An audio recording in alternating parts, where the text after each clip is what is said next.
When we speak to women in our 60 Me community, one of their key priorities when they retire is to travel.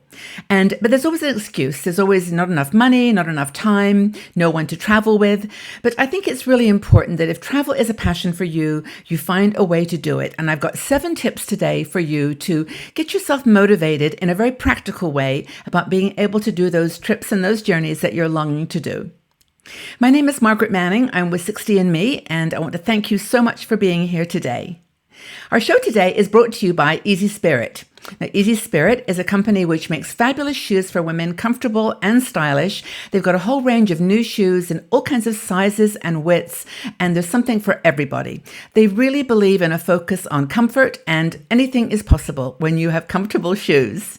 So check out their website, easyspirit.com, and also if you look in the description of this article below, you'll see a promotional code for a 20% discount off of their shoes. So travel. Okay, well, I have a passion for travel. I love it.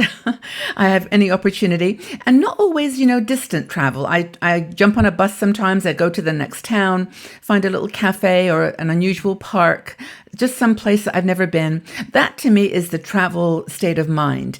But one of our bloggers, Wendy Edwardson, wrote this article, which is very personal to her, and I would invite you to read it because she talks about how she got motivated to travel. She's always been a traveler, but had something happen to her recently that kind of shook her and made her even more committed to making travel part of her life and helping other women too. Now, her sister, who was 69 years old, just recently died from complications related to diabetes. She said it was, of course, an illness she had dealt with all her life, but it was still a shock. They still obviously miss her very, very much. And she remembered that her sister always wanted to go to South America. And she had this, dream of going there, but always found some reason that she couldn't go. As I mentioned, not enough money, no one to travel with, not enough time, just excuses really, but in a way, excuses that had a validity, had a reality, and she just never made it. And for Wendy, this was a real, it was a kind of a shock to her that her sister didn't have the chance to live a long and prosperous life and be able to travel. And she wondered, how can I motivate other women to get out there? Do the things that they want to do and travel the world the way they want to travel. Now, as I mentioned, I don't never do expensive travel. I'm always a budget traveler. I always work to a budget, but there are some things that you can do. And these are the 7 that Wendy recommends. Now, the someday, right? That's the someday I'll do this, but here's the answer to someday. Here's some things that you can do.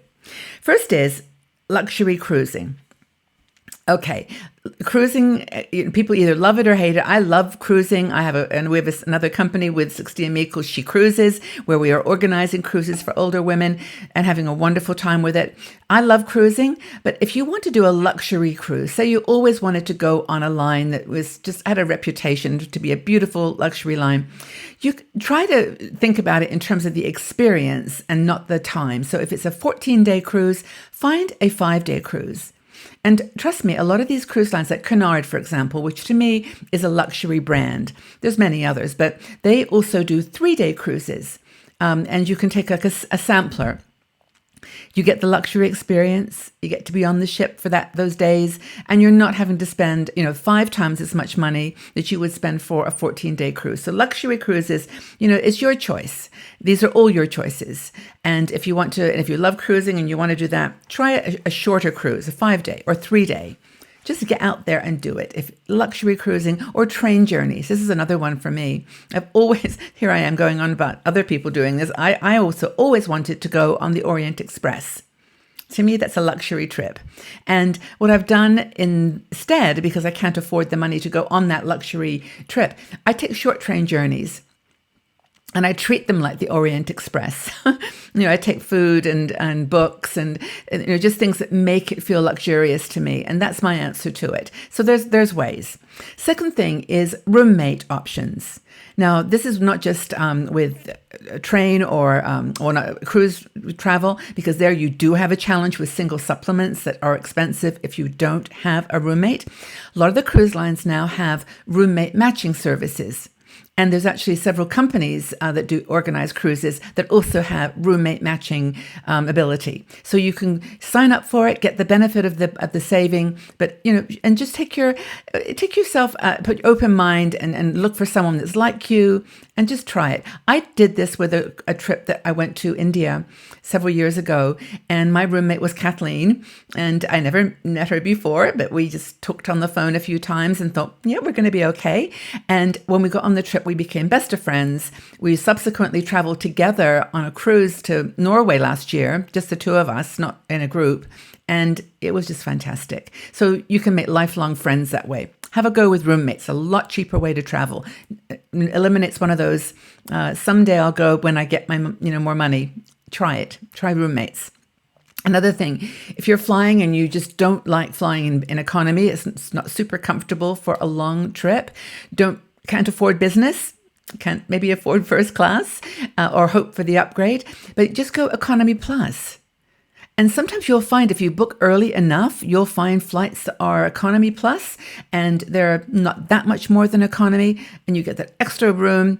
I mean, I know on some of the budget lines like EasyJet and on others, you can get a seat that's got more leg room and other benefits from another $20 or $30 for the flight.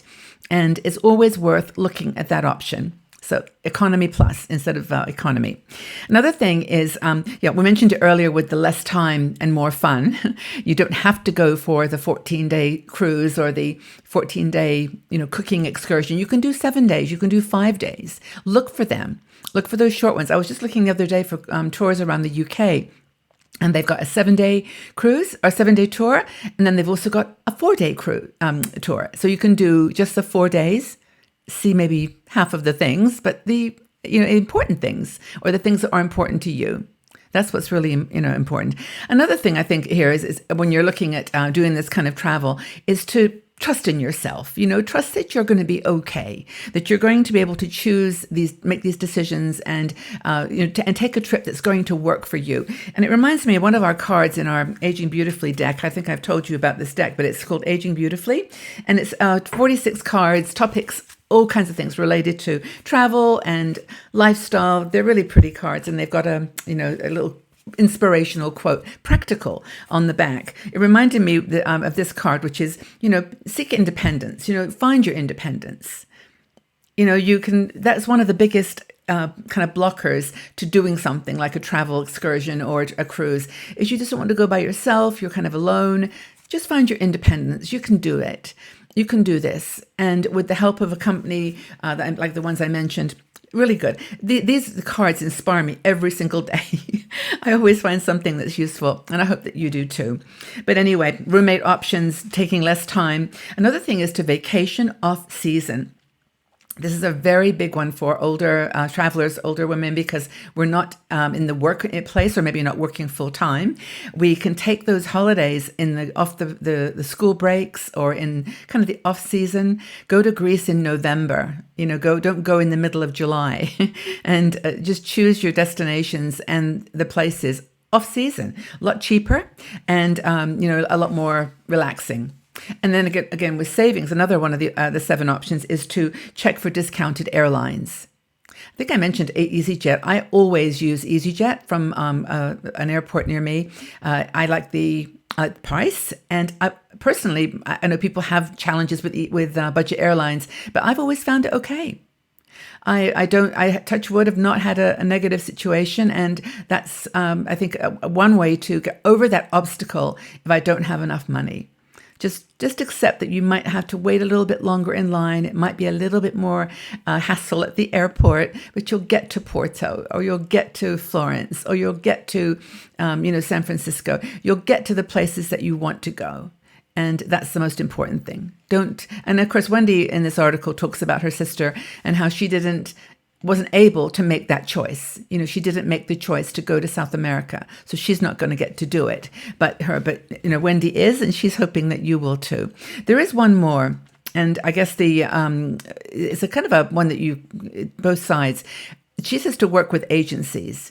Now, I walk past travel agencies all the time, and it never occurs to me to go in and ask them for advice.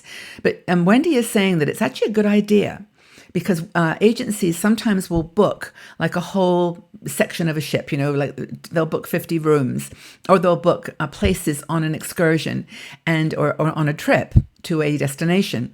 And they buy them up front with the hope that they're going to sell them, of course. But sometimes they don't. And then if you go in and say, have you got any special offers on a trip to Mexico or a trip to New York, they actually say, oh, well, we were going to do that. We had 50 rooms in this hotel. We only sold 47. We've got 3 left. We were going to send them back or get a refund. They can help you get inexpensive hotel rooms and hotel and air flights, and also excursions and trips. So check it out. And I've actually got one more that I will add for Wendy's 7, and that is check out Facebook. There's some really cool travel groups there, and that in local areas that accept people, from anywhere. But they, again, buy tickets in bulk, and then they have a few extras, and they will, maybe get you where you want to go. Hope this has been helpful for you. I really love to travel, and I think if I listen to Wendy's advice and don't sort of put those barriers up, I can't afford it now, I don't have time, I don't have anyone to go with, you'll find a solution and make it happen. Life moves on very, very fast, and we have to do the things that we want as best we can.